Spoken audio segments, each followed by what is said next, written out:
Ramstein, cili është në 24-25 qershor, me sa mbaj mendon, të këtij viti, që mbahet takimi i përvitshëm në Ramstein.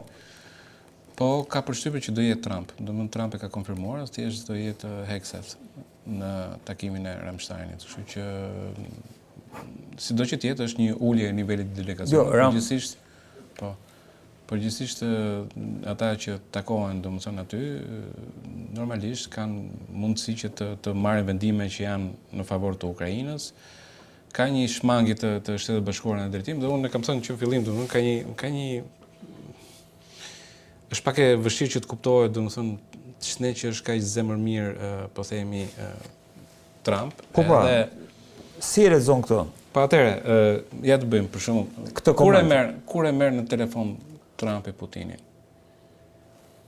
Në momentin kur goditen avionët rusë. Apo ja. Avionët rusë, të cilët fundit përdorëshin. Jo, po ja, nuk është godit, po mirë, nuk është goditje e vogël. Kjo është një favor për Shtetet Bashkuara të Amerikës. Tani, janë goditur avionët rusë, të cilët fundit ata avion janë ngritur, domethënë janë ndërtuar për Amerikën, nuk janë ndërtuar për Shqipërinë.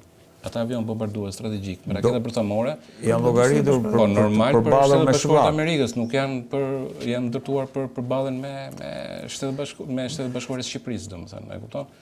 Që aq që jemi ne dy bomba mbaroi punë. Të tre klasat e bombardierëve janë ndërtuar si përgjigje ndaj armëve të tjera bërthamore. Pra, ai është një potencial i ndërtuar kundër vendeve të tjera bërthamore.